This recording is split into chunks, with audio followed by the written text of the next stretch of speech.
Mga kababalaghan at katatakutan, ako si Baltasar at maligayang pagdating sa Creepy Pinoy Stories. Huwag kalimutang pindutin ang like at subscribe para hindi ma-miss ang bawat kakaibang kwentong Tagalog na hatid ko sa inyo tuwing mag-upload. Ngayon, samahan niyo akong sundan ng mga yapak na nagmula sa dilim ng Antipolo, kung saan ang bagong lipat na si Alexa ay makakatagpo ng hindi inaasahang bisita sa kanilang tahanan.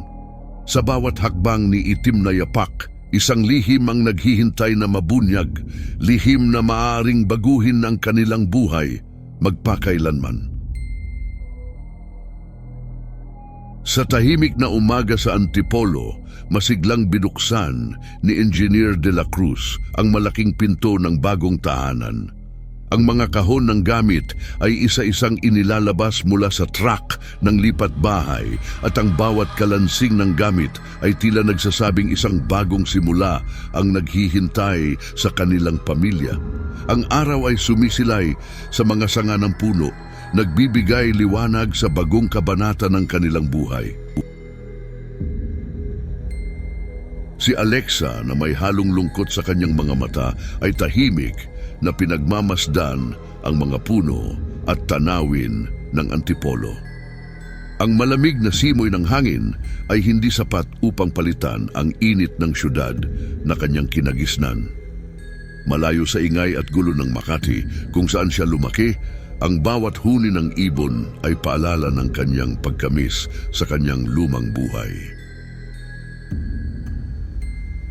Sa pagpasok ni Kiko, masigla at puno ng pagtataka, tumakbo siya patungo sa lumang pugon sa kusina. "Ate, tingnan mo to!" Sigaw niya, ang mga matay kumikislap sa excitement. May kakaiba siyang natuklasan at hindi niya ito kayang itago. Si Alexa, habang naglilinis ng mga bakas ng paang nagmumula sa pugon patungo sa likod na pinto, ay nakaramdam ng hindi maipaliwanag na lamig na dumampi sa kanyang balat. Tila may mga daliring yelo ang gumagapang sa kanyang likuran. Ang pakiramdam na may ibang presensya sa bahay ay hindi niya maalis sa kanyang isipan. Ano ba to? Bakit parang may kakaiba dito? Bulong niya sa sarili habang ang kanyang mga kamay ay mabilis na nagpupunas ng mga bakas. Habang lumilipas ang ilang araw, si Alexa ay abala sa pag-aayos ng mga gamit sa kanilang bagong bahay. Ang mga kurtina ay maayos nang nakasabit at ang mga larawan ay nakapwesto na sa mga dingding. Samantala, si Kiko ay masayang naglalaro sa kanyang kwarto. Ang mga tawa niya ay umaalingaw-ngaw sa buong bahay. Isang hapon, habang nagmemeryenda, biglang nabanggit ni Kiko ang tungkol sa kanyang bagong kaibigan na itim na yapak. "Ate, si itim na yapak, ang bait niya. Lagi siyang naglalaro kasama ako," kwento ng batang may ngiti sa labi. Ang kanyang mga salita ay nagdala ng kilabot kay Alexa na hindi mapigilang isipin ang kakaibang pangyayari noong unang araw nila sa bahay. Si Alexa na may halong pag-aalala at pagtataka ay agad na pumunta sa kwarto ni Kiko. Ang kanyang puso ay kumakabog sa bawat hakbang na papalapit sa pinto ng kwarto. At doon niya nakita ang mga sariwang bakas ng paang itim, nakatatak sa sahig na parang isang masamang pangitain. Walang pag-aatubili, dali-dali niya itong nilinis gamit ang basahan at tubig. Ang kanyang mga kamay ay nanginginig sa bawat kuskos. Sa pagtatapos ng araw, habang nakahiga sa kanyang kama, pinilit ni Alexa na kumbinsihin ang sarili na ang mga kwento ni Kiko ay bunga lamang ng malikot na imahinasyon ng bata. Ngunit sa kanyang puso, may bumubulong na takot na baka may mas malalim pang misteryo ang bumabalot sa kanilang bagong tahanan. Ang dilim ng gabi ay unti-unting bumabalot sa paligid at kasabay nito ang isang tanong na nagpapakaba sa kanyang dibdib. Ano ang susunod na mangyayari sa kanilang bagong tahanan na puno ng mga bakas ng dilim? Sa malamig na simoy ng Disyembre, ang buong pamilya ay handa na sa tradisyon ng simbang gabi, ngunit si Alexa ay hindi mapakali sa kanyang kama. Ang mga dahon ng puno sa labas ay marahang sumasayaw sa hangin, ngunit ang kanyang isipan ay puno ng mga tanong at pangamba. Hindi niya maipaliwanag ang kanyang nararamdaman, ngunit alam niyang may kakaibang nangyayari sa kanilang bagong tahanan. Sa kalaliman ng gabi, biglang nagising si Alexa dahil sa pakiramdam na may mga matang nakatitig sa kanya. Pilit niyang inaninag ang kadiliman at sa pagbukas ng kanyang mga mata, nakita niya ang mga bakas na nagmumula sa ilalim ng kanyang kama patungo sa kanyang aparador. Ang kanyang puso ay tila ba gustong kumawala sa kanyang dibdib sa tindi ng kaba. Sa pagbukas ni Alexa ng aparador, wala siyang nakita kundi ang mga damit na maayos na nakasabit. Ngunit sa kanyang paglingon, nakita niya ang kanyang pamilya na nakatayo sa pintuan ng kwarto, nagtataka at nag-aakusa sa kanya. "Ano ba to, Alexa?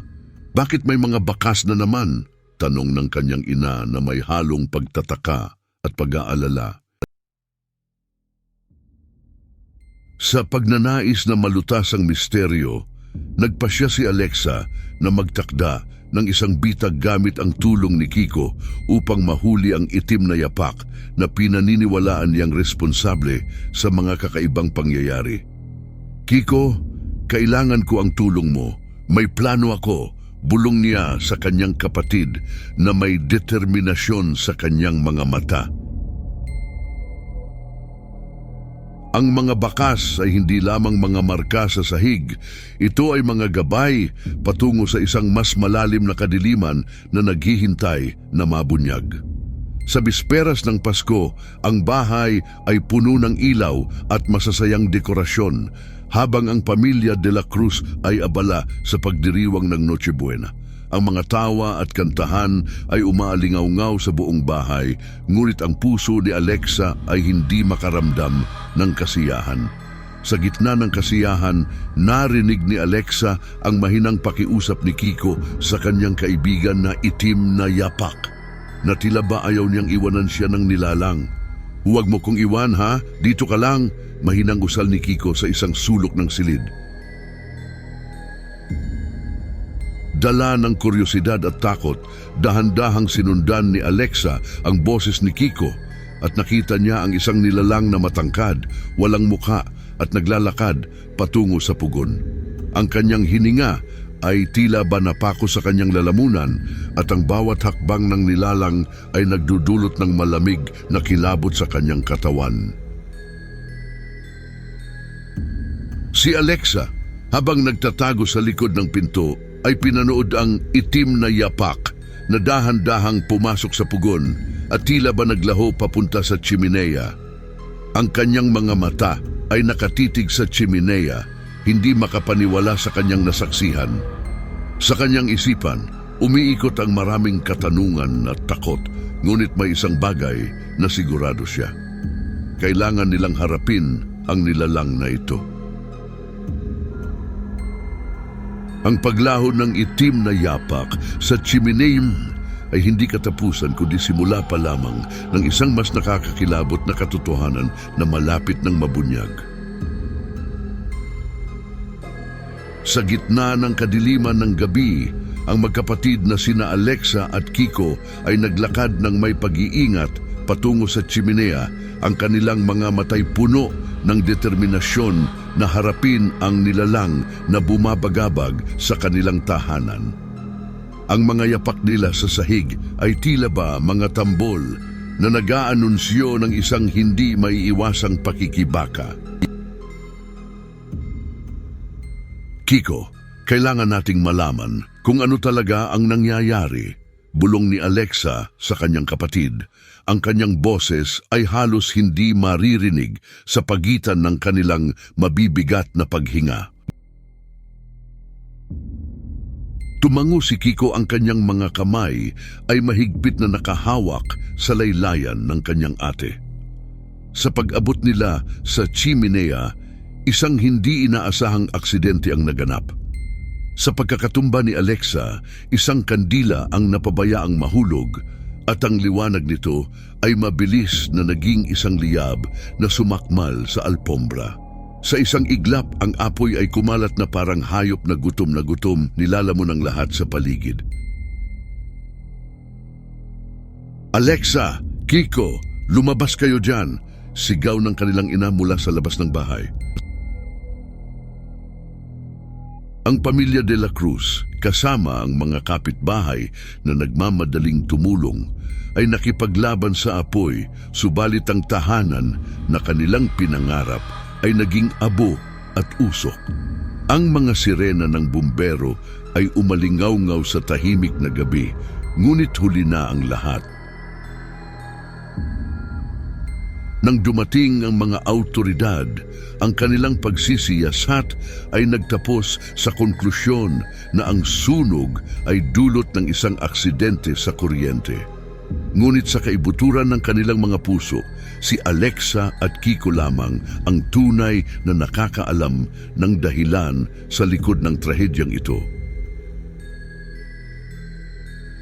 Sa pagkakatitig sa mga guho ng kanilang nasunog na tahanan, ang magkapatid na sina Alexa at Kiko ay nagpasyang itago na lamang ang kanilang nalalaman. Habang sila ay naglalakad sa paligid ng mga guho, ang kanilang mga mata ay nakatuklas ng isang bagay na hindi inaasahan, mga bakas ng paa na nagmumula sa pugon patungo sa kagubatan, tila ba nagpapahiwatig na may isang nilalang na tahimik na umalis mula sa lugar ng trahedya.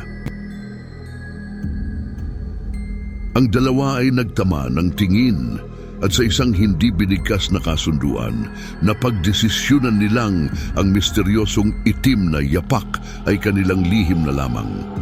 Sa kanilang mga puso at isipan, dala-dala nila ang nakakakilabot na katotohanan na hindi nila malilimutan, ang katotohanang maaaring magbago ng lahat kung ito'y kanilang isisiwalat. Sa pagtatapos ng kanilang sulyap sa mga yapak sa abo, isang bagong yugto ng kanilang buhay ang naghihintay, puno ng mga tanong na maaaring manatiling walang kasagutan. Mga taga-subaybay, sa bawat anino ng dilim, may lihim na nag-aabang. Salamat sa pakikinig sa Creepy Pinoy Stories. Huwag kalimutang mag-like at mag-subscribe para sa mas marami pang nakakakilabot na kwento.